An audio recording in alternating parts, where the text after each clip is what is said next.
Welcome to Rise and Thrive with Dr. J. Nicole, where we are rising in faith and thriving in purpose. Today, I have a very special guest here.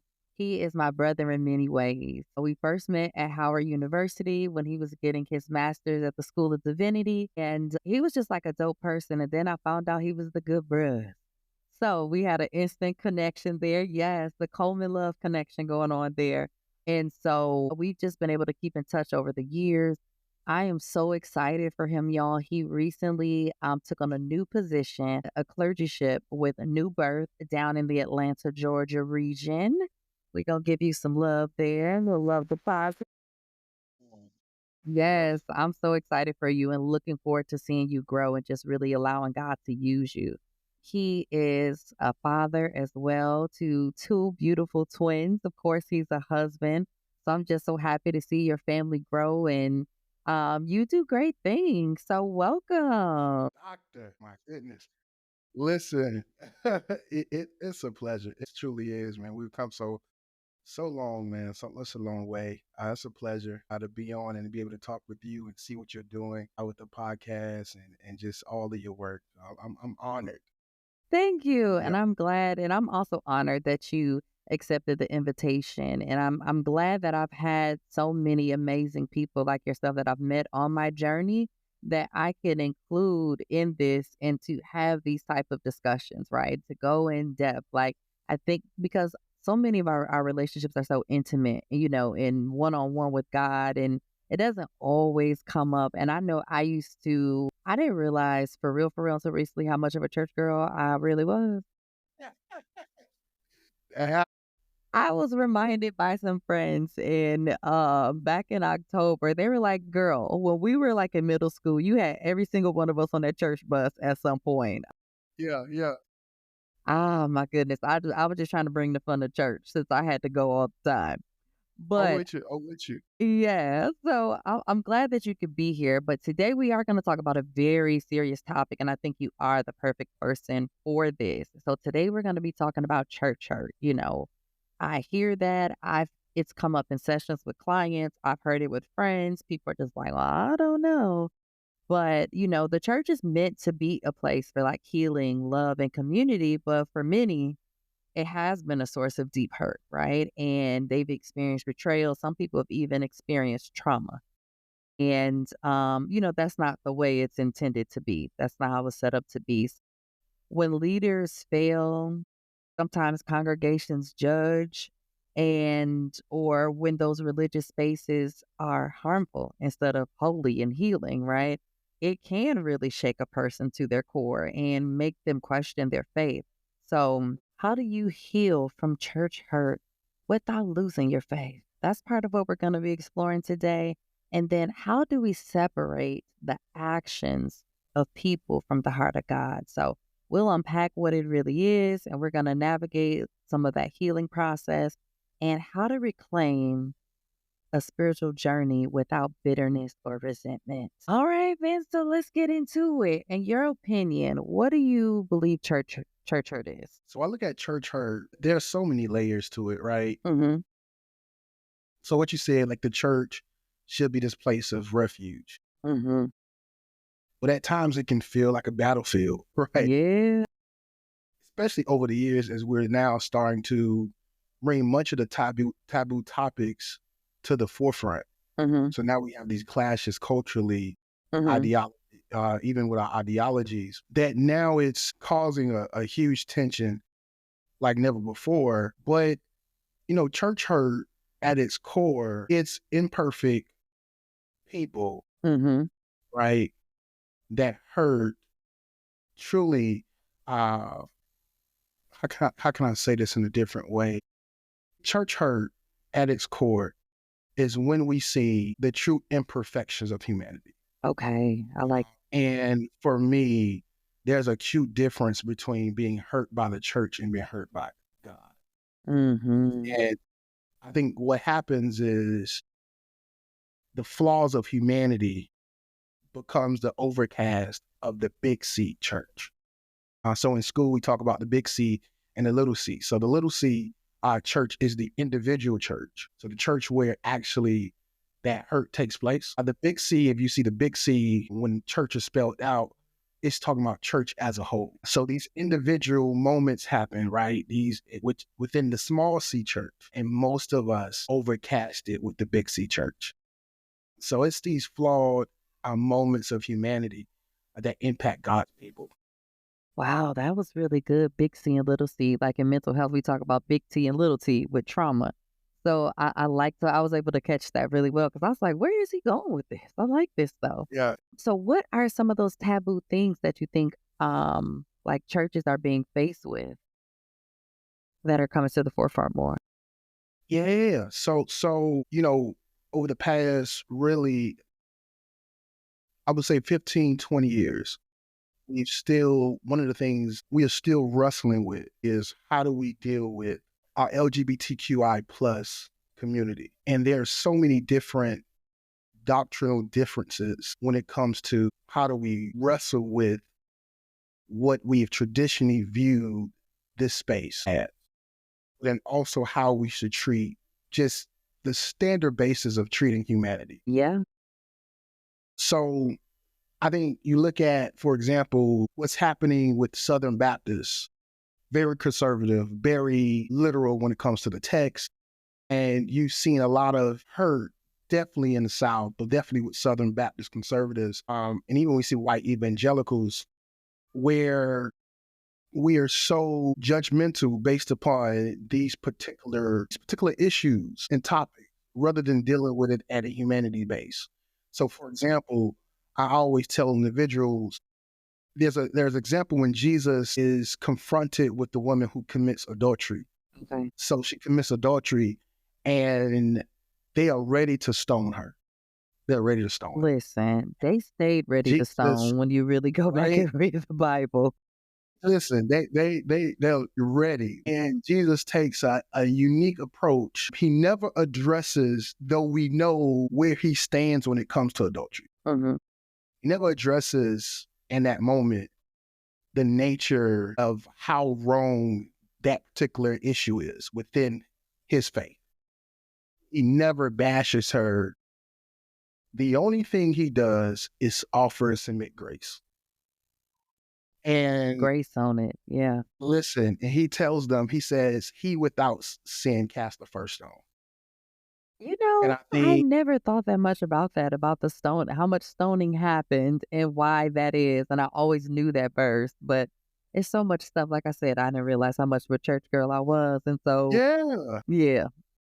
now you hit it. Like, so when we talk about these taboo topics, we all, especially preachers, because we have the biggest mics, Mhm. there's preachers across the country, and we all are bearing different stones.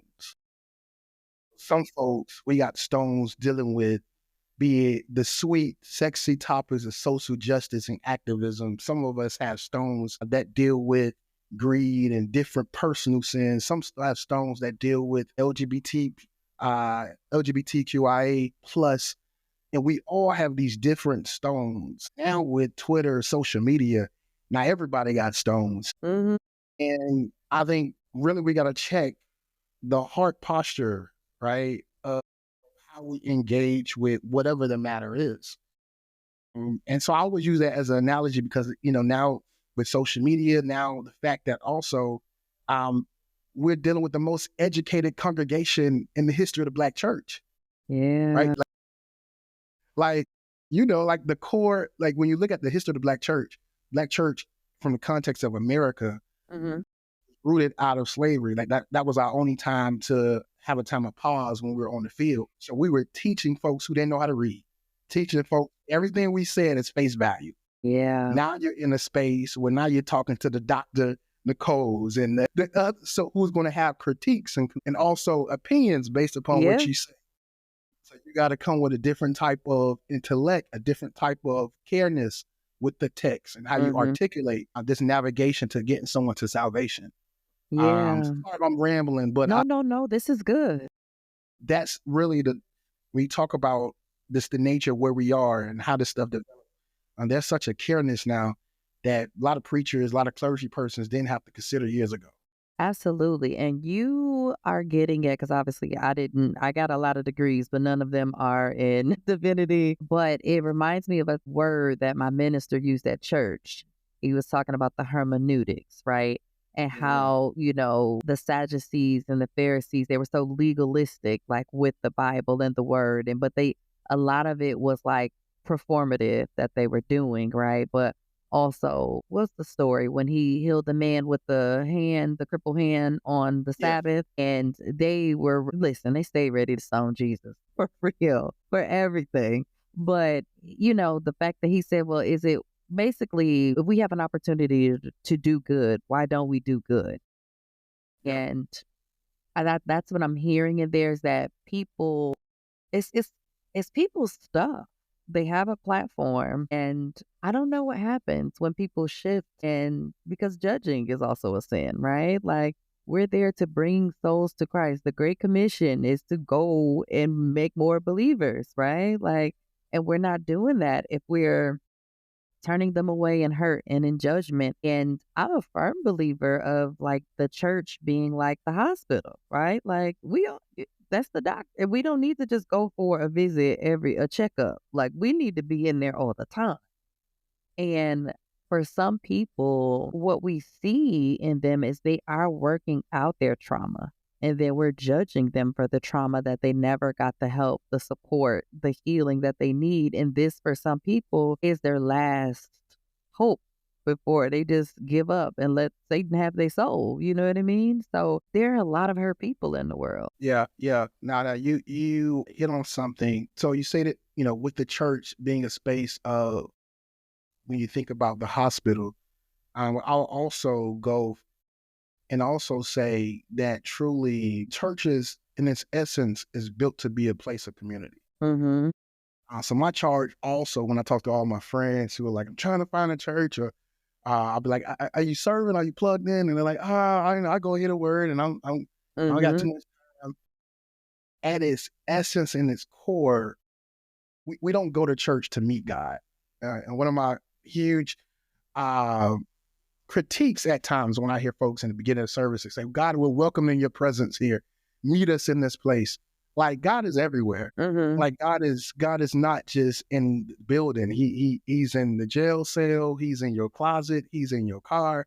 He's in the nature that surrounds us. But we go to this place to have community. So Yeah. Paul is building letters in the New Testament, and he's talking to Timothy. He's talking to the different towns because he's talking about, as he's building this church, the early church, he's talking about community. And Yeah. he says, hey, rectify your issues that you have. Like its solely purpose is community based. Now, Mm-hmm.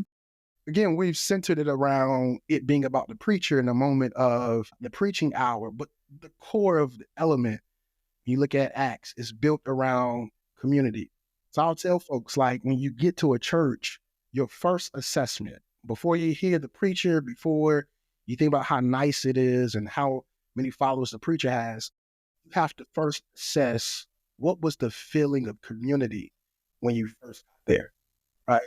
Because if the ushers were rude, if the greeters didn't even notice you, if you couldn't even get a seat because someone jumped in front of you just to plug in your seat, once you become a member, you do then now have to integrate yourself into this space of what you saw was non-community and chaos. Listen, chaos is exactly the word that was in my mind. Listen, and most times, you talk about church hurt, dealing in the church space.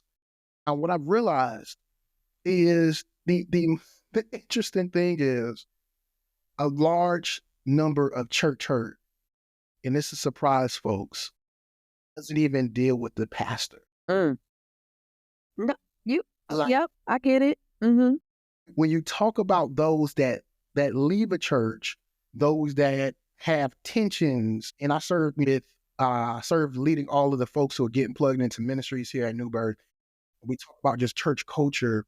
And when folks leave a church, it's because of be it gossip, it's because of all these different things within their spaces of serving, or all the second and third opinions and critiques of them that get around the church and trickle around. And if you're at a smaller church, then you're having a meeting with the pastor in hopes that he makes the decision that's in your cause. But if you go to a larger church, Many people know that sometimes you don't have that privilege of being able to grab the pastor for that one-on-one. Having that personal connection. Yeah.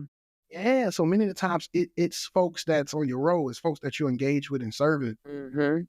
that you have those moments that can invoke hurt. So I Yeah. tell folks, it's about the community part. How's the community within the church? Is it a place of healing? Is it a place of judgment? All of that plays a role.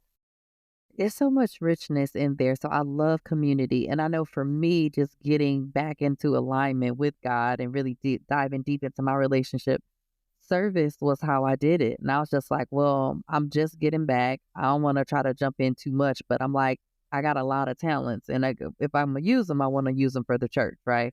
So I'm Yeah, like, I'm a friendly person. So I'm like, I'm agreed once a month.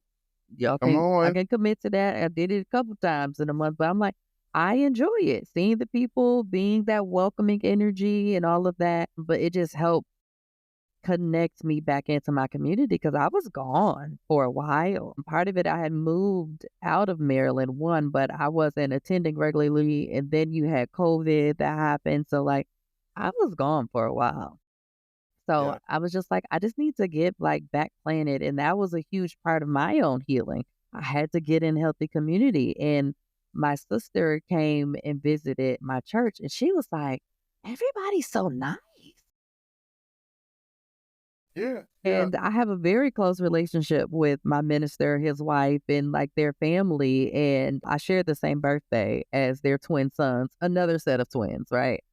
Come Like on. they literally had to share their birthday cake with me on a few occasions. But they're like surrogate parents to me. But like they make themselves available for people, and then you can determine the type of relationship like that you want to have, how close, how far, or whatever. Because some people they do get a little starstruck, like.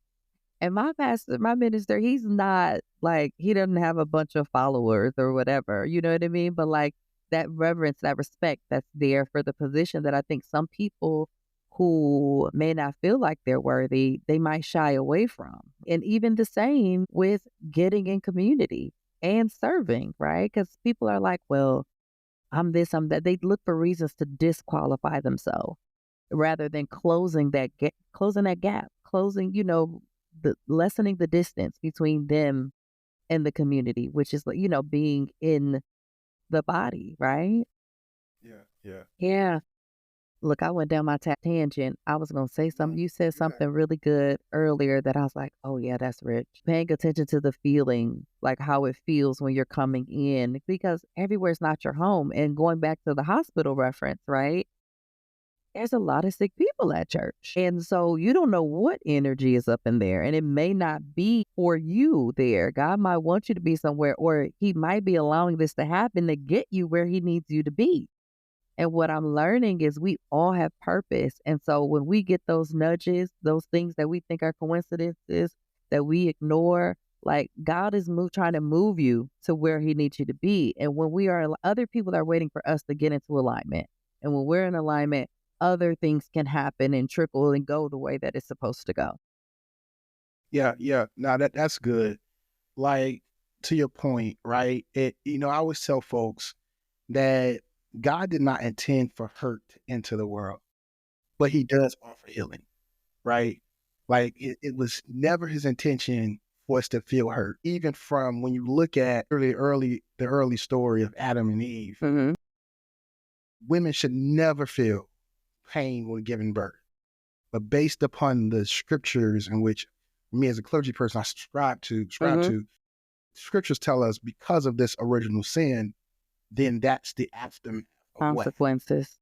Brothers should never be tired when doing labor. We should never sweat. We should never have to go and cut trees down and all of these things. But that was the result of the initial sin. And I think one of the things that's so tough is we have to be able to differentiate between the flawed actions of humans and the unchanging nature of God, right? Hmm. And it's tough. And it's tough because we find a church, we find even a pastor, we hug on them and we lock them in so tight that we never separate them from the actions of God. And one of the things I learned is interesting. When I was in divinity school, studied Buddhism, and one of the things that with those that subscribe to Buddhism as an enlightenment, their one of the largest teachings is detachment. Mm. Being able to detach from, be it the things of life itself, because they know that all emotions and even toxic behaviors is when you're so attached. They talk about, being all of these addictions and all of these different examples. And for me, I think about the same when it comes to the church, knowing that an incident that happens, it's important to know that you were hurt by a person. Mhm. And I think that's for, when you talk about the work that you do as a therapist, which is so critical, because we got to be able to acknowledge like the full range of these emotions, right? Like be it grief, anger, like disappointment, like processing these feelings and then being able to like seek that trusted help to walk us through that. Mhm. And also know that, Song 147 talks about how he heals the brokenhearted and binds up their wounds. Yeah.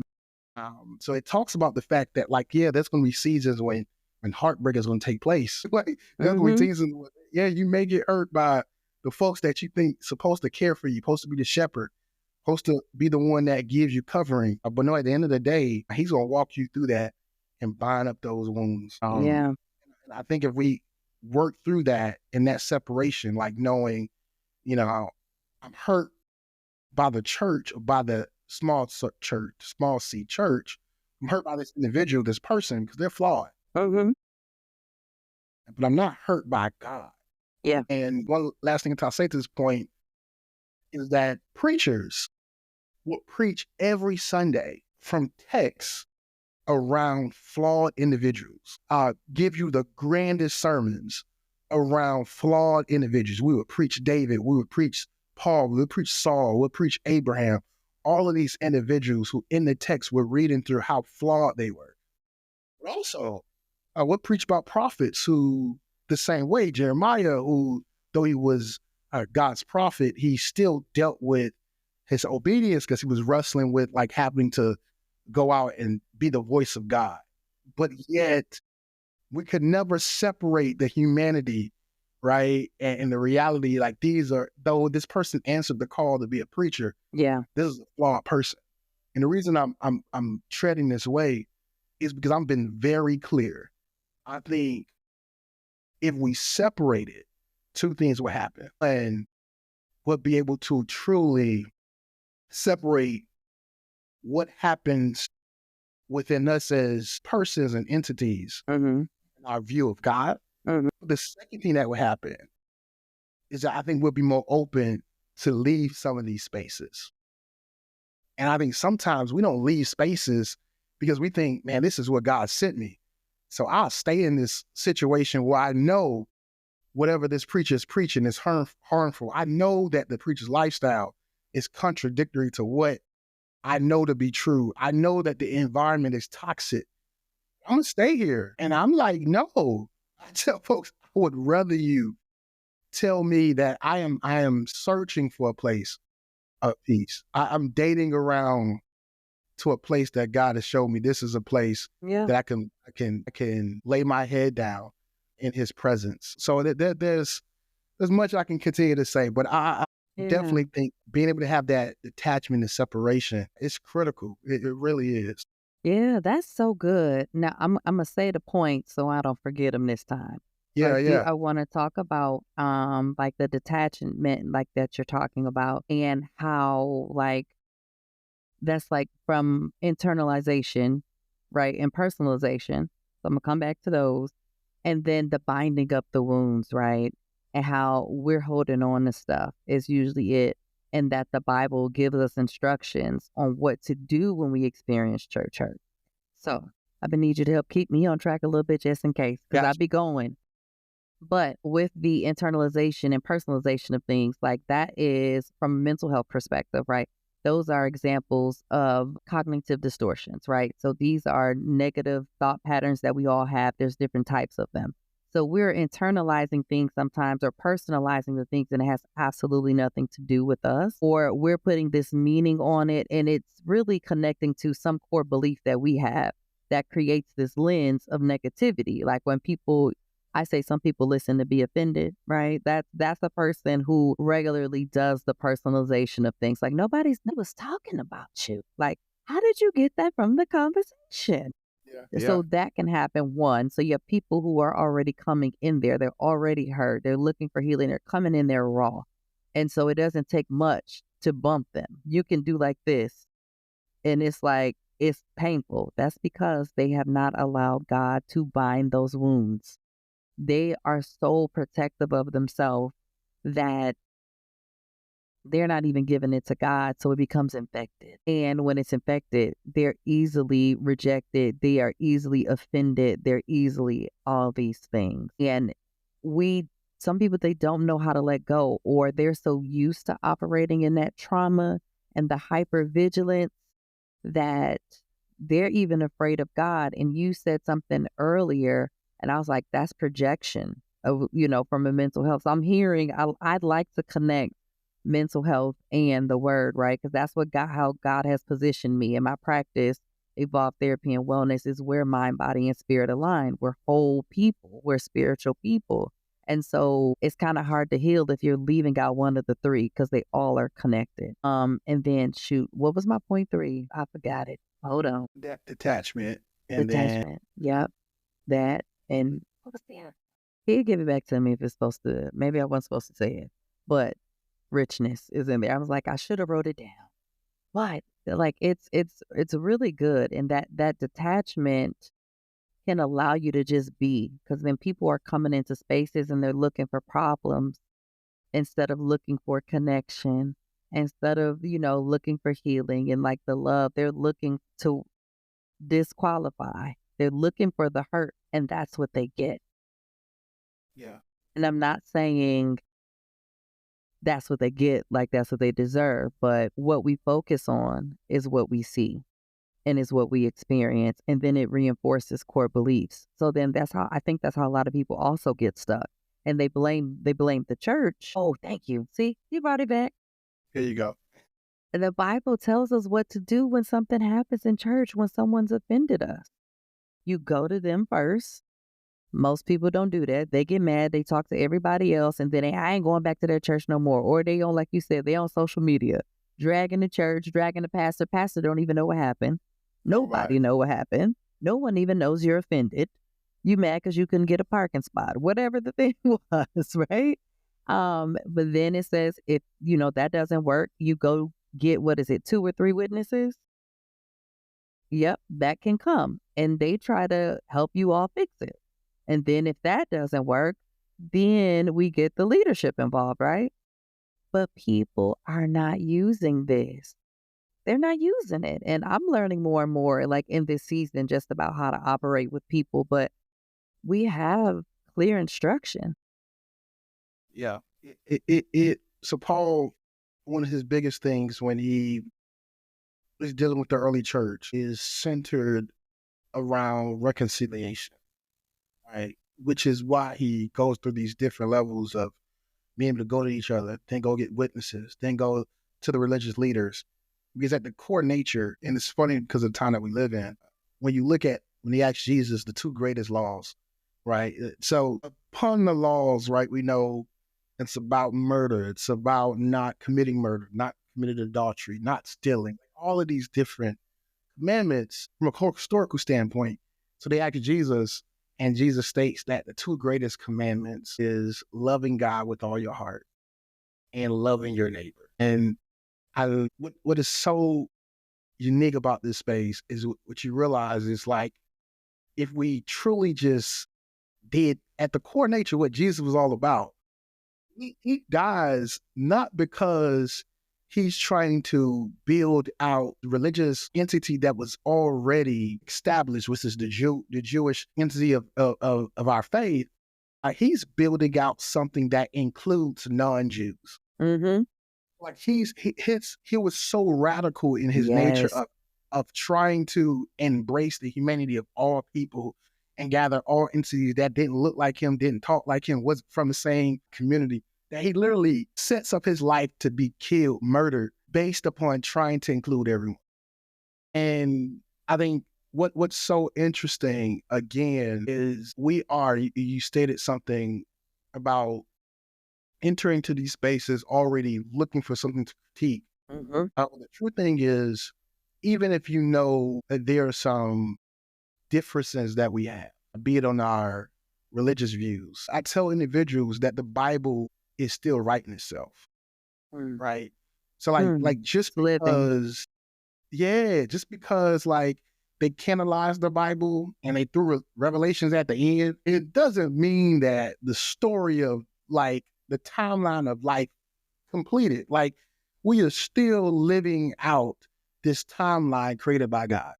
So when you think about just our faith and how different denominations and different ideologies and theologies are formed throughout the years, this is because folks who had tensions in their beliefs had to navigate that, right? Like we don't get the AME church if there isn't tension with Richard Allen. We don't even get the entities of the Black church if Mhm. Richard Allen doesn't have tension around being a Black clergy person who has not the opportunity to be able to preach and have influence. So he storms out, but they storm out of the church and start the AME church.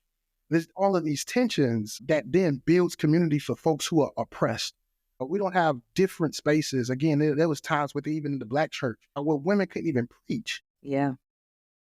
And you have Nanny Helen Burrow, who in front of Negroes at the National Baptist Convention, she stands up and says, "And I'm a woman," and she talks about the fact that Black women should be able to teach Sunday school, to be able to preach, and she's speaking this tension.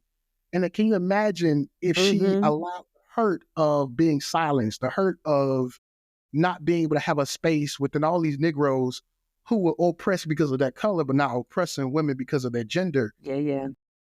allowed her to not be who God called her to be. Right. So when you see Kamala Harris, when you see even Sarah Jakes, you Mhm. got to think about the fact that there was someone centuries ago who stood up because of her church hurt and was the voice of God. So for me, when I look at church hurt, again, I say do not allow this to be a space where it causes you to retreat from God. Allow it to be a space where you run to God. Mhm. I think that's the tension that I have a lot of times when we talk about a church hurt. If you taste a terrible meal and you're going to give that entity, that restaurant, a 1 star, you're going to look at Yelp. uh Keith Lee. Is Oh, it Keith leave. Lee? Okay. Yeah, he's going on all these different restaurants. There's some restaurant, Yes, yes, yes. yeah, where he says, "Hey, this food was terrible. This was some terrible fried chicken. Do not go to this place." But he doesn't say don't go there. But he's like, "This place is terrible. I'm sorry. It is what it is. This is just not." And I think that's the kind of lens that we have to look at when we talk about churches, talk about different preachers, and we talk about how we engage with even the faith. Mhm. These white evangelicals, those are not my community. Because you Mhm. can't be preaching the same gospel and you telling me that you're going to tell women what they should do with their bodies. You can't be preaching the same gospel and you're trying to oppress Black folks and uh, Hispanics, like Mhm. Latinos. You can't be saying you're preaching the same gospel in which it states in Isaiah that we should do good and seek justice. Seek Scriptures justice. tell us do good and seek justice. So I'm clear on, yeah, there's folks who claim to be the voice of God, but their actions and their words are contradictory. Absolutely. And in those moments, I run to God because I say, what did God do when folks were oppressed? Like, what did the text tell us when they were living in Egypt?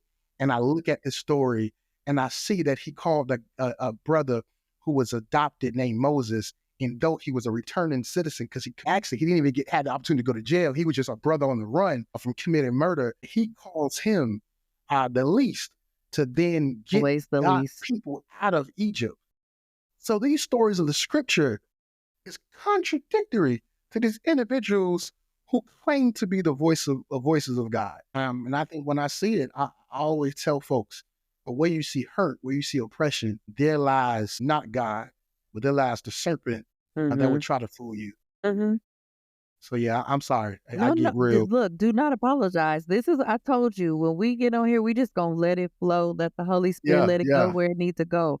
And that's so good. And so you were going where my thought was like kind of going too about how, yeah, it's the church, but like the serpent, Satan, he got people up in the church too. Listen, And the divisiveness, right? So, like, again, how do you dealing with that? Because, like you said, it's the people on your row. It's somebody in your in whatever ministry that you're in or whatever, however you're engaging, and it's like the Bible also so my minister is also a psychologist. So, yes, it oh be my so goodness, good. y'all not fair. Y'all not playing fair. Oh my goodness. It'd be so good. It'd be so good. But he was also talking a scripture. So we started out in the and it just feels like this is how God be working. You know, the education ministry, they put the word like, the lessons together for like a year in advance. We had no idea. We thought we were gonna have a different outcome in this country with this recent election. And Yeah, we were still slated to do toxic relationships and boundaries in the beginning of this year. And yeah, so, I think it's in Titus 3:10 about with a divisive person. You tell them one time, you tell them a second time, and then the third time you gotta cut them loose. Again, the Bible tells us how to deal with people. Like, when I tell you I'm so in love with the Bible these days, I love that the shift that I needed to shifted, big shifts popping. And I see it, I hear it. I was like, that's Bible. People get 3 strikes and you're out. And so you talk about people staying, right? After these things have happened, well, this is God where God called me. God may have given you an assignment that had a end date. He sent you there. That didn't mean you were supposed to stay. Like, go back and talk to him. You're likely staying for your comfort. And there are a lot of people that are addicted to toxicity. I have a lot of friends. We had these funny conversations about the church and joining the Mm, church. mhm. Many times they're like, I don't like the church. It's prosperity. I don't like the church. It's too big. And I tell them, like, you do realize that over 80% of the church, average size, is less than 300 members. This is not my Barna research, like over 80% is less than 300 members. So when you talk about this, it's sometimes, to your point, we go to spaces that we only know. We go to denominations that we only know. We go to uh, preachers and even styles that we only know.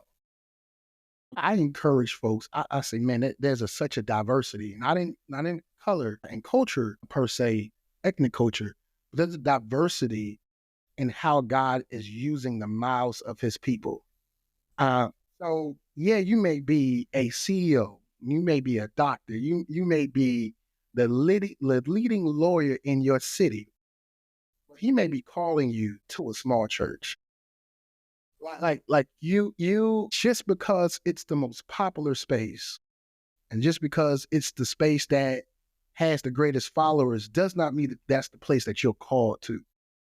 And if you're yearning for community, if you know that you're dealing with, be it, I had this conversation. I said, man, what are some of the, I always ask my friends, what are some things that is preventing you from going to church? And someone will say, I don't like how some black preachers there, how they always got it every week. Or someone will say, I don't like how they always got to make it about them and they flashy. Or then someone would say, it's too big. Well, others would say, well, they don't have enough resources.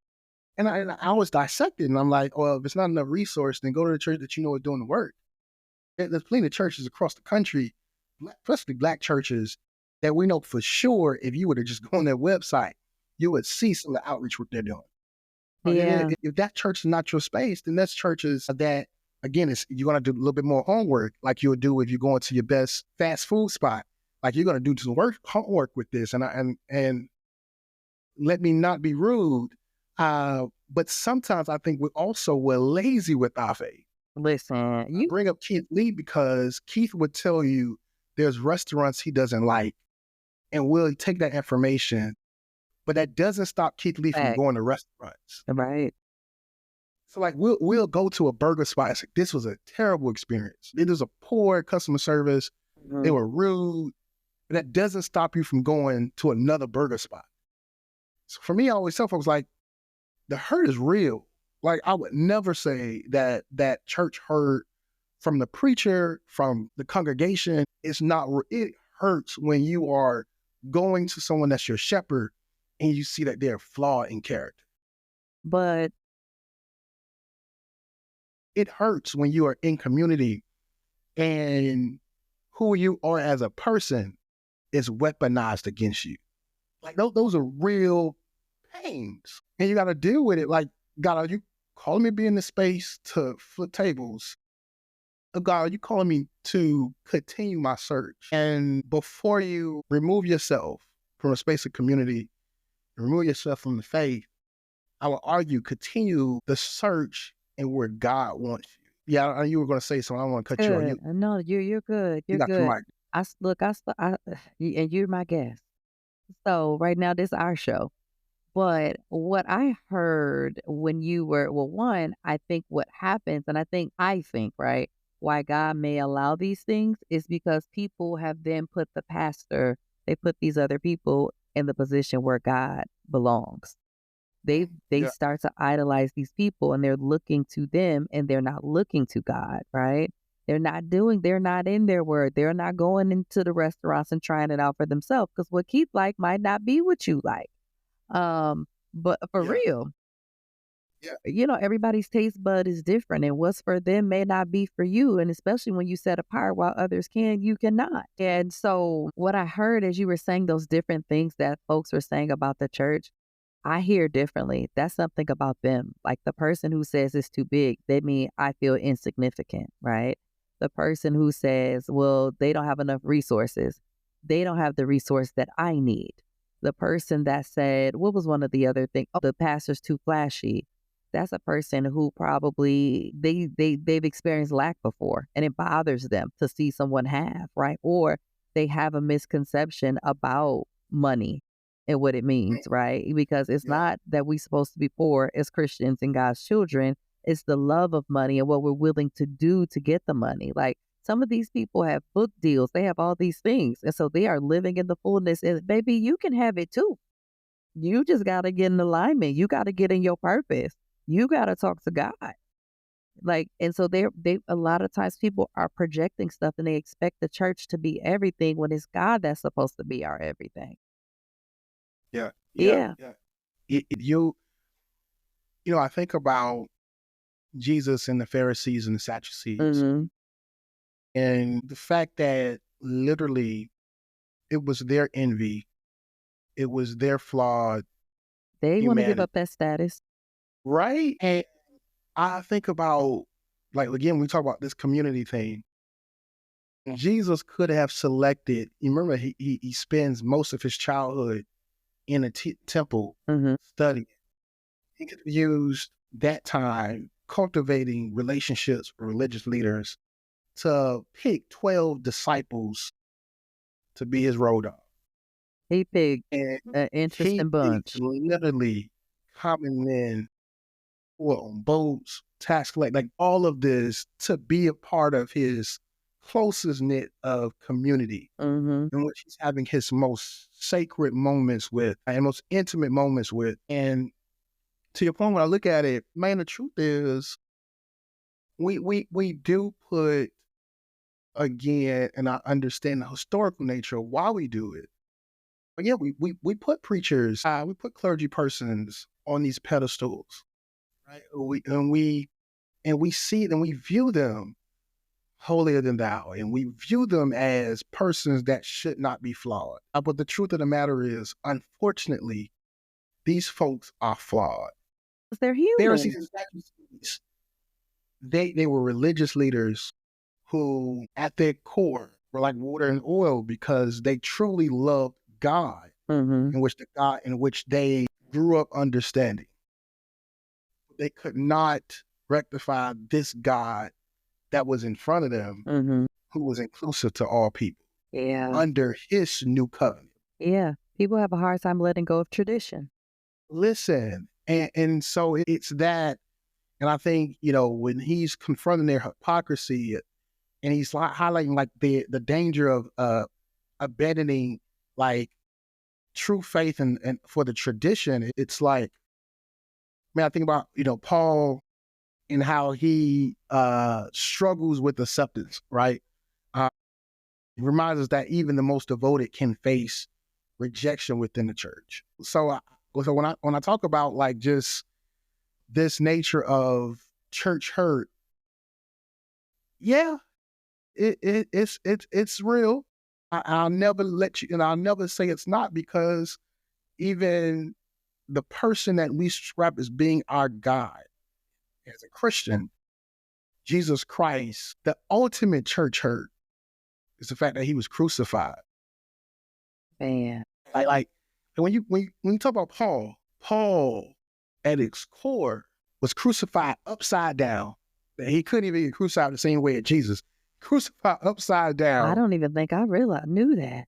Okay. And I'm a visual by person, right? I'm like, like upside down, yeah, right? that's intense. By folks who were part of the religious space. And it's all of these. So like it's tough. It is. But this is why again these folks spent their life talking about community and reconciliation. So I think we have an incredible opportunity right now to be able to, one, find healing from a clinical space, but also marry that with healing from the spiritual space. And that's why I'm so excited to be on this podcast, because I think now we're at a space where historically we've seen a lot of folks who are clinical, historically weaponize those spaces, right? When it came to Black folks. But now we're seeing person like yourself who are now providing healing for us to be able to deal with these relationships that are wrecked ships, be it from our families, be it from our friends, be it from the church. And how do we navigate the fact that though we thought that we were on a ship, man, we're navigating just like Paul on broken pieces. Like That's how do good. we in this that? How do we so when we talk about how do you move forward? How do you move forward? I think in this whole rebuilding, it's yes, separating the human failure from God, the nature of God's character. Yes. It's encouraging them to focus on like God's faithfulness, right? Like in spite of it all, God has helped me. And just because people fail doesn't mean God's will has. And so I just want to emphasize like truly the importance of finding this environment. And if you don't find the environment, you got to be like Nanny Helen Burrow. And I dare you got to be bold to create it. So yeah, it's okay to step away from the toxic spaces. Hmm. But if you step away from these toxic spaces, you got to do so while seeking and running after God. Yeah. I mean, because that's the only way you're going to be able to do it. You can't do that on your own. Yeah. And boundaries, Hmm. boundaries are important, In right? every relationship you ever have. Yes. Yeah, you gotta like so set those, right? So like there may be a season where you're a cyber member. There may be a season where I remember having those conversations with folks who were dedicated and they were serving and they had to step away. And that's important.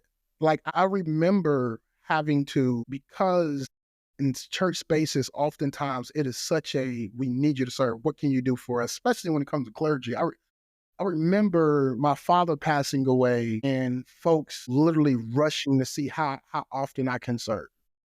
Can you preach here? Can you do this? Out your grief, not are you Listen. okay? Let's put you to And work. because I'm a clergy, I should just bear all of my burdens at his throne, and I should be great because Hmm. he cares and he's a but I was dealing with grief and still processing that because there's different Honey, stages. that grief thing is real. I got dragged for many years. My When we God. met, I was in a season of grief. You just, you may have known, maybe you didn't. I was in the season of grief more in the beginning. That see, Mhm. you gotta in that season of healing, Mhm. sometimes you may have to have a healthy boundary where because if you don't, then you also, now, and I'll stop with this part. Listen, You also I'm not run the stopping risk. you. Take the time you need. Then you also run the risk of then being the abuser. This quote that, and I don't know who said it, but they were like, when we don't heal, it's like bleeding on the person that didn't cut you. My goodness, that's good. Hmm. Yeah, you have to run me who said that so I can I use that still one. don't know. I have to Google it, but I was like, that's it. Yeah, yeah. Now that's good. It's true, right? Because when you talk about the fact that there are persons who will go so hard on different views, but yet personally deal with their own situations. When you talk about persons who are nasty in spirit, nasty in their deposition, and you know, as a therapist, these are all symptoms of something rooted deeper. So when I have this thing, I don't say publicly at times, but when I engage with someone who has an attitude, Hmm. I say, "Oh, okay, I wasn't talking, and I was talking to a spirit." I I was mean, that's what it talking to is. something rooted. Yeah, I was talking to something that's not you. And that's a good way to not take it personal because that could turn you off, right? So that's a spirit trying to attack you and get you out of purpose. Come on, come on. So yeah, yeah. But this is it's a we're talking about groups and building out being a church and a lot of churches. So not isolated with us. There's many churches across the country that are now doing small groups and groups. Yeah, I'm seeing that a lot. Yeah, I think one of the things that needs to definitely happen is we provide these group spaces with a person like yourself, right? To be able to process these real conversations that you might not can have on a Sunday morning, Right. but you need to have it so that you can have healthy members. Yes. Yeah. Yeah. So it is it's so important because it's we got a lot of millennials that I think would be such an asset to the kingdom in the religious space. But there's some generational hurt that happened from childhood, even adulthood, and with social media. And they're like, I'm good. It's a I'd different rather be, thing. yeah, yeah, in different things. You're right. That I would rather be separated from the cause than, uh, But is that's that all or nothing that can keep people out of it with that I think, the enemy is using because he knows that, right? Like he don't break into empty houses. They are a different generation. They have so much to offer. And if we don't adjust or if we're continuing to just hold on to tradition because that's the way we've done it, that's the way the people like it. Like we're losing them, we're missing them. Like we even had to make adjustments at our church and how we do things so that we are still reaching the people. Because sometimes people they get in, they be in a holy bag and they just like, this is where I am and I don't associate with those type of people. You know what I yeah, mean? It's yep, energy that it gives and it's like, so the Great Commission done? You just gonna stop? Like, cause it's not. Like as if we're here every day, that is another day to be going out. And even if you're not evangelizing or on the corner with your megaphone and all of that, like how you show up with the character of God is a way to do that. What you're talking about with people, how you treat people, and just even how God is moving in your life. So, before we started filming, you were asking me about how this came about. And it was obedience, number one, but then two, absolutely had to give God the glory. And so I talk about him all the time, everywhere with people. I'm in the airport. I could be anywhere. Somehow he's coming up. I was at a Super Bowl watch party and I don't know this man, the Alphas was doing a watch party. I didn't know the man sitting on the other side of my friend. I don't know. God popped up in the conversation. yeah, And I had to remind him that it's not about being God as much as it is the character and the love of God. And my homegirl was in the middle of the conversation. She was like, y'all just had church. And I love it. yeah, yeah, yeah, So like he's coming up everywhere. And I know I used to have some hesitation about it because I was like, oh, I don't want to be the weirdo. But if I'm gonna be a weirdo, I'm gonna be a weirdo for God. And so I'm like, it's just I really had to come into my identity and we have to help them figure out what their identity is in Christ. A lot of this stuff that we see happening with people, it's a spiritual identity crisis.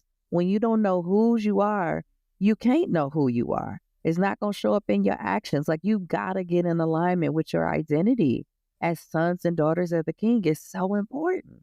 But I think when they don't see themselves, they experience the judgment, or because I said so type Yeah. energy from our older members. And then how do you navigate talking to elders almost as equals?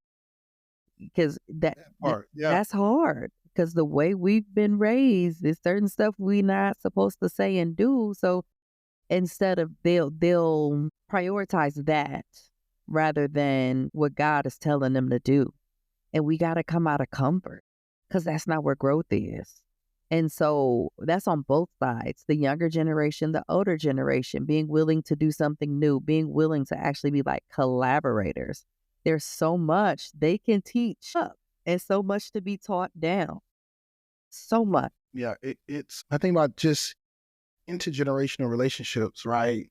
Which is so needed. And it's been there for literally beginning of time, the need to be able to have these intergenerational relationships. Mhm. Jesus, majority of his time as in ministry, he's the youngest in the room.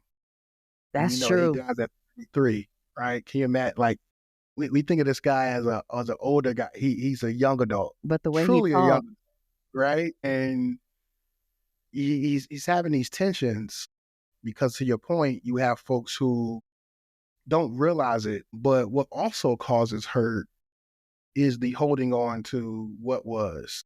and not giving it to God. And that's, man, when you think about it, that also you gotta, I tell even folks when we do this intergenerational work, you ask yourself, what's the true reason in which you're holding on to it, right? Is it because you truly believe that God is causing this thing to continue to be, or is it because though you're in a place that you know that's dry bones, you're trying to speak to it based upon previous memory? And most times you have folks who are in a place of dry bones, don't know that God has called not you, but a younger voice in these spaces to speak to it, to speak to it through different lenses of what they bring to the table, be it their secular professions. And when I say secular, just mean non-religious, be it those professions that they have. And I think one of the dope things that happened that we're, in this, think about this 5 years ago, but through the pandemic, what was so interesting is for years, I remember trying to get even my church, and I was a part of during that time, Hmm. to get us to consistently be online, to invest in being Yep. online. Hmm. And it was such a clash because we don't have to do this, and that's for the young folks, and it was all of this, and it was hurtful. It was like, Hmm. oh my god, like come on, like wait, like this is where we're going. Then the pandemic happens, and then it forces this thing to happen where now you have to engage with those who understand technology, social media, production, and it's a unique space. And I think God will offer up those opportunities where you're either going to continue to cause friction, and if you continue to cause friction, if it's God's will, He will put something in place where there's nothing you can do but adhere to where He's going. Yeah. So it's that as well. It's I think about growing up. You remember when Kirk Franklin was coming up, man, he was going through it. Nobody, man, Stump and all those songs Listen, were loved it. sing worldly songs. Yeah, you don't put that on like young folks. We couldn't wait to throw Stump on. We couldn't wait to throw Revelations on, like, because he was a breath of fresh air. But also he was filling a gap. So people you didn't Yeah, have to go sneak and listen to stuff R&B because he was giving you that. Like yeah, I remember like when it came out, like we used to be on a school bus singing the songs sometimes and the yeah, whole yeah, yeah, bus was thinking about God, like, but they didn't want Kurt doing the things. He was doing too much apparently. But look at how he opened that door and how the music has evolved. yeah, yeah. God, if you do not adhere to the soft voices of change he's trying to get you to, he would definitely present the opportunity where it forces your hand. Yep. If you look at Yep. gospel music, even today, we have seen in such a diverse sound And I of love music. it. And over the Todd Tribbers, the Pastor Mike Jr.'s, their Shears, like all of that. But it was based out of, again, I go back to it. Do you allow the hurt to put you in a position to run from God? Or is it, or do you use it as fuel to run to God? And with Kurt and many others during that time period, they used it as fuel to run to God. Like, God, I Obedience. need you because I know this what you said. I Mhm. know that with all of this stuff and this tension that's happening with Donald Trump and the tension that's happening uh, with my history, uh, and if I can teach as a teacher of my history, of these students' history, like I know you're calling me to do good and seek justice. I provide the space in which I can do it. And I think what's so dope right now is we're seeing this new awakening within the church space. That when I was in school, I was so concerned because there were so many folks who were like, "Yeah, I'm done with the church," and now I'm seeing so many young professionals, brilliant with money in their bag, but yet they're running to God. Yet they are, though they have critiques and concerns, they are still joining the faith, joining the community, and walking through this thing. Though they're still having concern, like it's not gonna be perfect. But the concern might be why God is calling them in. Yeah, And wait, even what you were saying about getting online and everything, we have to really think about like we've gotten real comfortable. They think about how the apostles traveled. They were on foot or a donkey. yeah, And they was making moves. When you look at those yes, maps and then we don't want to get online, we can literally reach the world. Like literally. It's never yeah, been easier to spread the word. yeah. It we're in a time where you can going back to when we talk about church hurt and being able to not allow that to deter you from your relationship with God. We're living in a time where there's so many access ways to different churches. Like I remember growing up where we only had TBN, right? And 700 Club. We had the 700 Club. That was majority.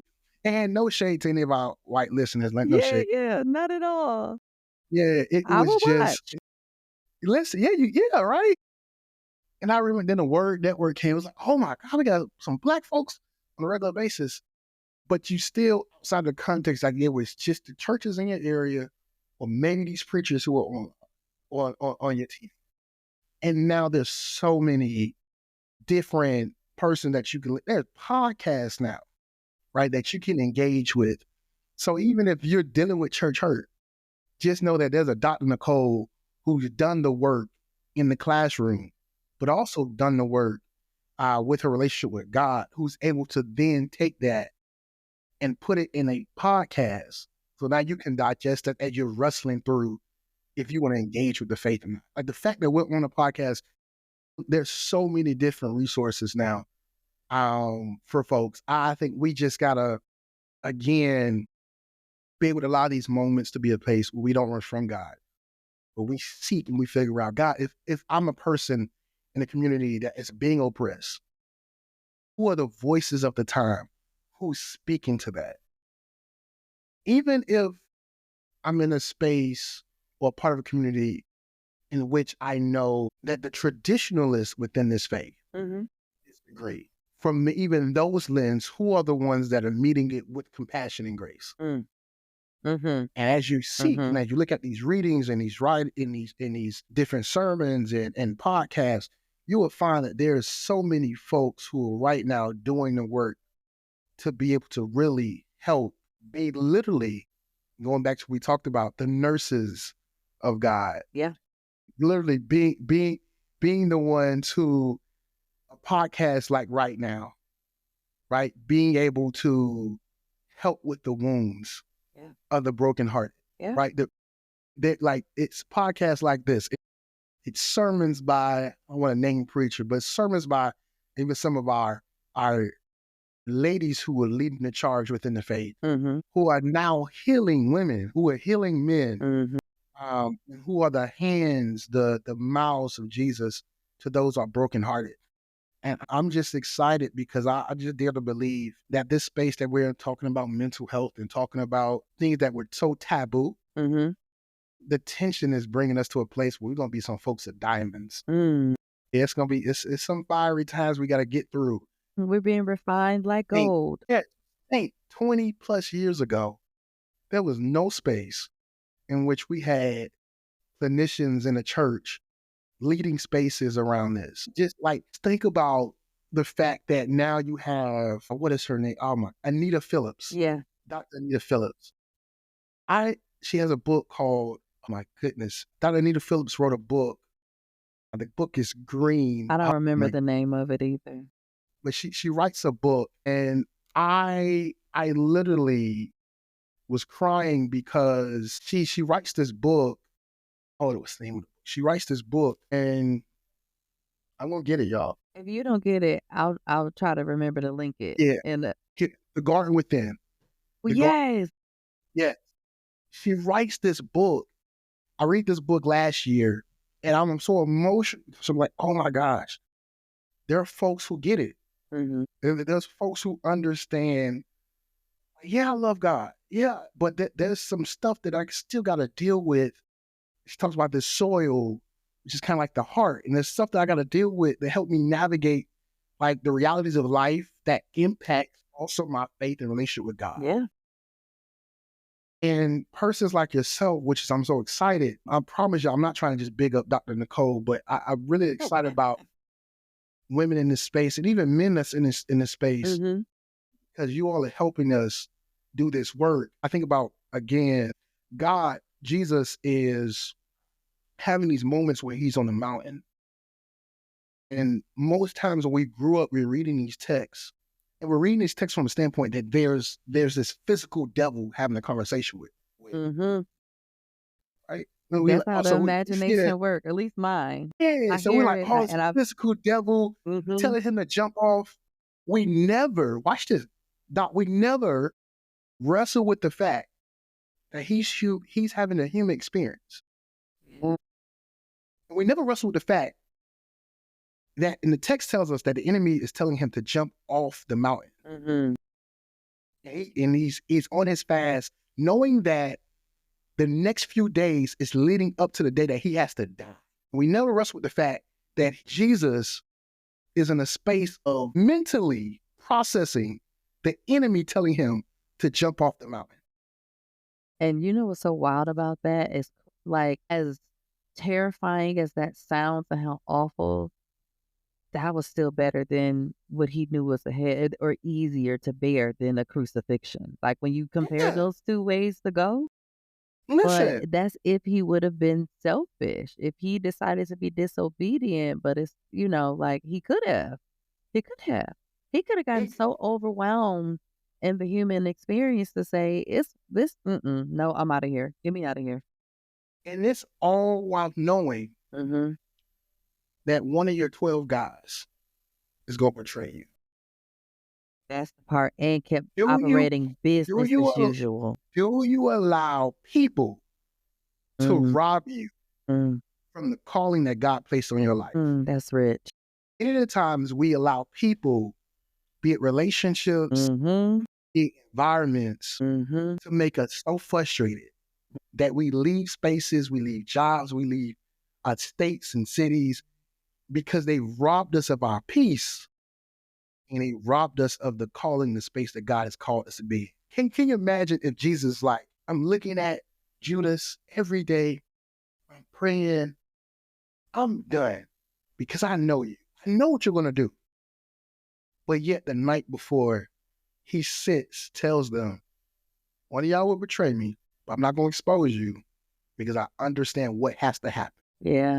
have to do the communion so that there's a process of being able to do communion when I leave. Mhm. So he's so he's so intentional. Like he can't even flip tables. Like we know he got it in him. Yeah. So he sits there because he understands thousands of years later, folks gonna have to do communion, and this is the moment in which Yep. they're gonna do communion. And the sacred thing of us is communion and baptism. One of the most sacred moments is communion, but that was rooted in the space of knowing that someone there was working against him. And it's for me, it's like it's the craziest thing when you think about church hurt from the lens of just Jesus. Like dog, my entire life is for the church, Yeah. people, the lost sheep. Yeah. And all y'all trying to kill me? Yeah. I'm only trying to do the work. I was good in heaven, bro. I was cool. We were good. Yep. And the only reason I'm down here is because God searched everyone, the living and the dead, the unborn and the born, and everybody too flawed to do this. That includes Vince Van. I never That thought includes about Dr. it. Nicole. He searched everybody, and he said, God dog it, from the beginning of time to the end of time, Yeah. I'm the only one that's not going to be tripped up. Yeah. So I'll be tested, but I'll pass the test. listen, Yeah. so I Wow. got the core of Jesus, Mm. and I see his entire ministry is church hurt. So we like Say his. that, It's say not that, he's say, hurt. please say that one more time in case When I look anybody missed it. at Jesus, Jesus' entire ministry is one operating in purpose through church hurt. Pharisees and the Sadducees who attacking him. Mm. Religious people who goes to Pilate, it tells him, like, yo, we want him dead. Yeah. Give us the other one. We'll take the other defendant. We want him dead. It's the religious leaders who wants Jesus. He's operating his entire purpose, Yeah. but he's operating in church hurt. This is so good. Like when I tell you stuff is clicking and you just gave me Yeah. a whole new perspective because we experience our hurts and things and it's so personal and it's just us. And some people, they don't want to read the Bible. I don't want to read, like, tell me what I need right now. But it's like, your answers are in there and they're in. I feel like I'm the old aunties, but I get it now, right? Like there's nothing that you've experienced under the sun that you cannot find an answer to. And that's why you said like it's still being written, like it's living. I understand what it means when it's living, but this being like his whole ministry, even his lived so much of his lived experience was church hurt. That's so rich. Like we could keep going on that, but I want to respect your time too. Nah, So, how can we talk about to help people like kind of find their way back, right?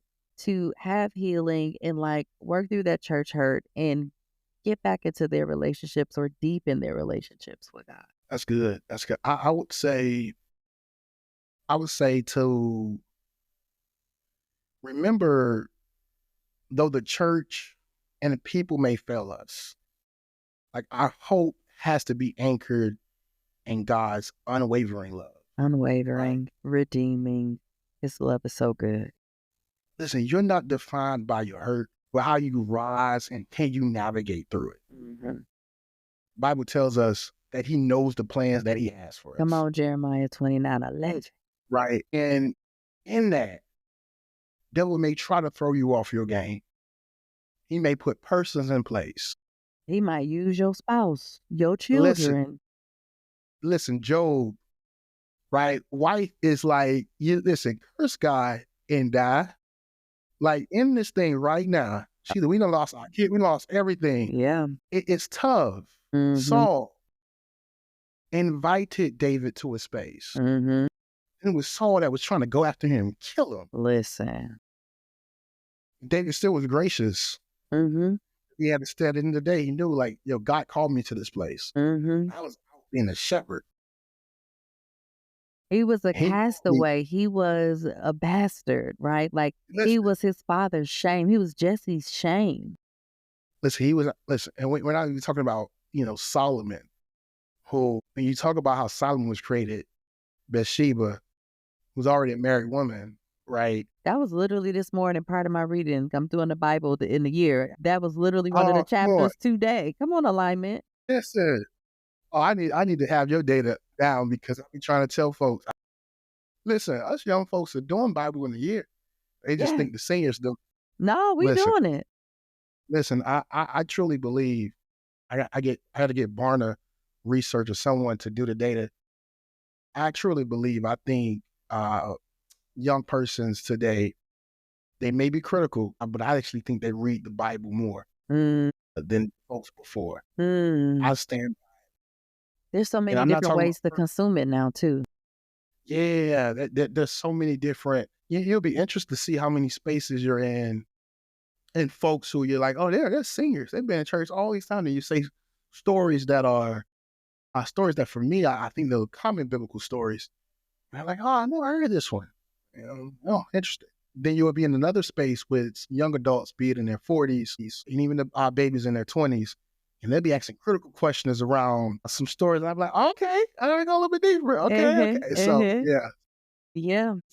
but yeah, I would, when you talk about that, how do you move forward, right? You have to commit to a step in like the healing process, right? Whether it's through prayer, journaling. I'm telling even my younger brother, a lot of men now, I'm telling folks, growing up, I thought journaling and having a diary, the lady said diary, having a journal, most times we thought it was just for women. Yep. And I tell brothers as well, you got to journal. Yes. Women, you got to write through and write out your thoughts, but then also you got to seek spiritual and professional help. I like seeking a new community, but also like talking through that because there's some spaces and that's some things that, yes, I can give you the spiritual help. I can give you the revelation that God has given me. But there's some other things that you got to work through with a Dr. Nicole or other therapists that can actually navigate some other stuff that they've actually been equipped with. And knowing that, and I think also clergy persons and leaders who are pastors got to understand like there's a difference for a reason. Mhm. And knowing that there's some spaces that you shouldn't be a counselor in. There's spaces that you do more harm in those counseling sessions than aid. So for folks, I think you got to commit. When I say commit, you truly got to be able to do that in the way you seek that, be it therapy, be it prayer, community, but it has to be a healing process that you seek. And one of the things I would say when you're reflecting, definitely consider how there's a web of healing process that we create. You have to consider how the hurt has impacted your relationship with God. Mhm. Mhm. And some folks they think there's some things I can't say to God. Right. But yeah, but he's there. He knows. Right. He knows You it gotta let all. God know, like, God, this hurt me because I felt this You know why? in It's this moment. because Yeah. we remember when I was talking about earlier about the age thing and elders, and because I said so, that they think that it's one way. Like it's one way communication God to us and not necessarily us talking back to him, getting in conversation and just like relationship and friendship, but like still you coming in with respect and all the things, but the more that you do it, the easier it is. So Psalms, we there's songs that folks love and know by heart. 23, 102. Like there's songs that folks know by heart. But then you look at David's limitations and how he has these moments of where he's just grieving. And he's like, Listen, God, where are you? I'm searching. or when they would cry out and rip their garments off, like they were that much, I was like, yo, big Like, emotions. listen, right? You gotta be in a space where you can be authentic about what this is, how how you feel. Hmm. And also know that, you said something earlier that I'm still chewing on right now. Uh, you talked about how those friends that I had a conversation with around why they aren't active. Hmm. It's their personal lens and views on. And I'm just thinking about like, there's so many folks who there's things that are said, there's actions that are taken. We take it as a personal thing unto us. And man, the way you articulate, I don't have it. I'm gonna have to go back and like you all the viewers here and rewind it. But yeah, being able to, I go back to the original point of detachment, knowing that leaders and persons are just like Paul, and knowing that Paul tells God, he's like, hey, I'm doing your will. I'm Mhm. good. I need you to remove just a couple of things. Mhm. Mhm. You remove these thorns and we be rolling. I'm telling you, I'm gonna Mhm. be the best, greatest preacher of all. If you can remove these thorns, I'm great. He tells him, he says, my grace is sufficient, Paul. I'm not gonna remove it. So in divinity school, we wrestle with what those thorns Yeah. were. Whether they're like personal sins, was it an illness, physical infliction? So we wrestle, and theologians continue to wrestle with what those were. But I always think when you talk about church hurt and just even the nature of how we wrestle and we commune as brothers and sisters, is that if God can tell Paul, who was a religious leader, his grace is sufficient, Why isn't it who enough are for we us? not to offer grace Yep. To offer to the big grace. church? Yeah. Okay. To the big church, to the big C. Yeah, big C, I big love how C. you brought Small that C, back you may have to leave around. and go somewhere else. Hey, I'm not It's telling you to stay, okay. Yeah. but the big C, there are a lot of folks that shouldn't be Catholics today, but because of tradition, has kept themselves in religious spaces that have done damage to them and their family. There are a lot of folks that shouldn't be in certain black churches today, but because of tradition, like I grew up black, this is all I know. I'm being this type of Listen, church, this type of denomination. what you getting into is a whole other topic that You, maybe we'll come back and do on just like trauma, intergenerational trauma, and how we know, but we don't re-examine, and then we don't like adjust. and I would just say one thing, and it's not me taking an attack. I want to say this one thing. It's not me taking an attack on the Catholic Church Correct. as an entity. It's Correct. not me taking an attack on certain black church. Be very clear. I'm just saying, large cast net. There's individuals who shouldn't be in certain environments because of what has happened to Right. them or person close to So them. trauma has occurred, hurt has occurred, and it was a trauma and or hurt that was significant enough where we're talking physical safety, emotional safety, different types of safety where if this was anywhere else, they would have been removed. If this was a home, Child Protective Services would have removed them from the home. If this were a school, you would have taken your kid out of the school. So what you're saying is protecting families, your loved ones. It's not, and it happens. It can happen anywhere. I think some people. Well, what I believe, and in the episode the previous episode before this one, you're gonna hear, or if you've listened, you heard about spiritual compost and how God, nothing is unused, right? Like in that everything is meant for a purpose, and that if God is allowing the pain, He's going to do something with the pain. But we have to trust it and give it to Him and bringing it back to what you said. Allow Him to bind our wounds and not get stuck in the material experience of pain. And we Yeah, hold yeah. on to it, but the you hold on to it, you get weighed down. That some for some, right? Because it's varying degrees of hurt, right? It could be spiritual compost. This could be preparation for something greater, just like those thorns. Because if Paul was too comfortable, he might not have did what he needed to do, how he needed to do it. And sometimes we have to. God makes us uncomfortable sometimes to motivate us, to move us, and get us to do what we need to be doing. Yeah. Yeah, That's good. yeah. Okay, well, I wanna let's see. There's so much richness in here, but Imma wrap us up. So, if you could leave the audience with one powerful truth that will help them rise and thrive, what would it be? If I can leave us with one, I would say this. If I can leave us with one, I will go back to something that I said earlier is that people fail, systems fail, institutions, but God's will and desire doesn't. So as you're navigating this time and you're looking at spaces that you thought were meant to be for you in comfort, navigating even the country that you child pledged your allegiance to, as you're navigating administration that you are like, yo, I thought this is a space that was supposed to be in my best interest. To remember that people fail, institutions fall, but God's will and his desire never does.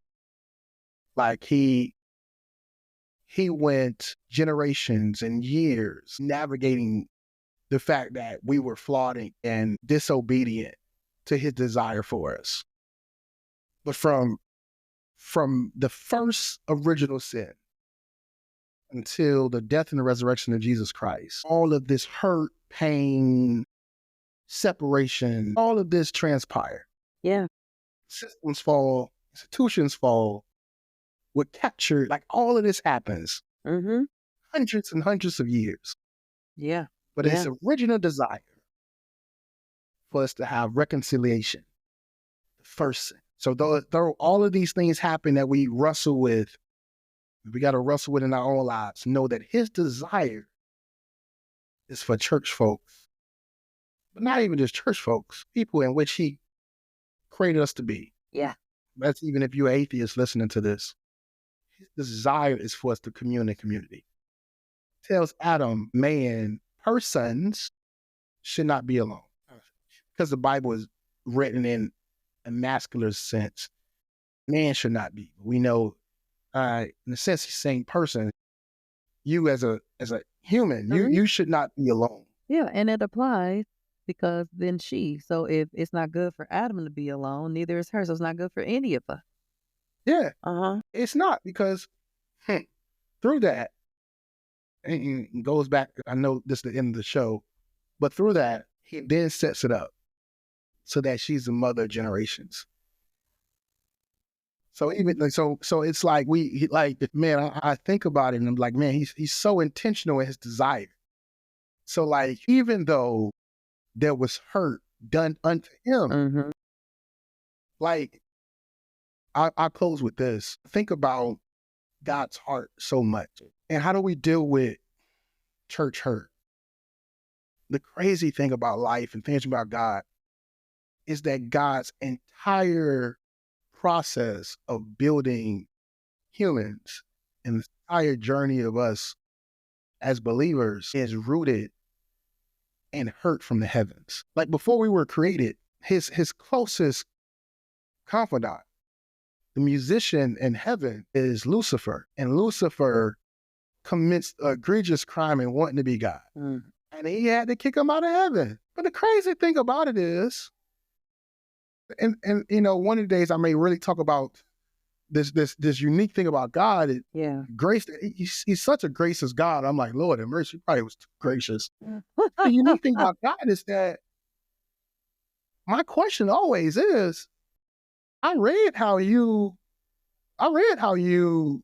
you know, caused Lot's wife to turn to a pillar of salt. So I know you can snap your finger and cause someone to die. But how tough is it when you think about just like the hurt to have someone that you designed to be your lead worshiper, Mm-hmm. to have them commit an egregious crime. Now you got to kick them. You kick this best friend out of heaven and put this space in which this is space in which he roams until it's his time to have judgment. People, they listen. I don't think And he people talk about understand.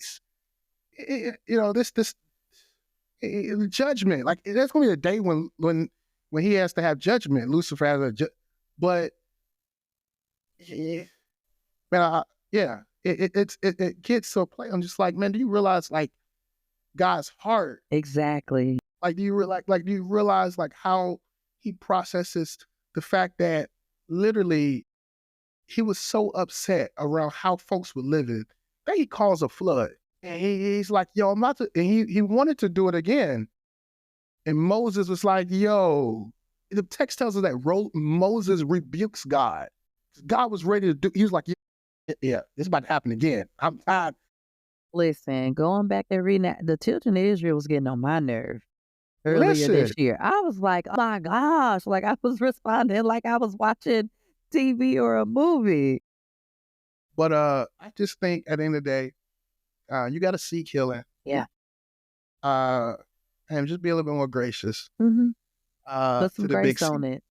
Yeah, I think if we do, Yeah. I think if we show a little bit more grace like God, I think we'll understand uh, that these things, though they're done to us, we know that there's different workings in those entities, in those spaces, deeper rooted causes. So Yeah. I hope I've been helpful. I Listen. preach. We love to talk. I love to talk, so this is good. This is good. And I'm like, I ain't rushing you. Like, just Yeah, yeah. let it flow how it need to flow, because God is using this. He's using the moments. Who needs to hear it when they need to hear it, see it, they will, right? And I love that you brought up the journaling and different, like, practices and stuff to help. So there is going to be an episode coming up where we're talking about just that: journaling, meditation, and prayer, and how these are sacred tools to, help with healing. So, listeners, thank y'all so much for tuning in. Let's give our brother Vince Van another love deposit. I'm so happy that you could be here, and you just dropped so many gems here. And the thing about this podcast is that our listeners get their own call to action at the end. So, listeners, viewers, this is for you. So, we want you to reflect on, if you have experienced church hurt, how has that affected your relationship with God? And next, we want you to take action. Commit to one step in your healing process, whether that's prayer, whether that's journaling, seeking a new faith community. Take action and take that step towards God, like we've been talking about. If you're not ready to run to God, take a step. You can scoot, you can slide, what you need to do. You can get on the roller skates if you need to, but go to Him. And then finally, I want to affirm you. So here's an affirmation that you can use. My faith is in God, not in people. I am healing, I am growing, and I am walking in truth. So I want to thank you all for tuning in to Rise and Thrive with Dr. J. Nicole, where we are rising in faith and thriving in purpose. And we will see you next time.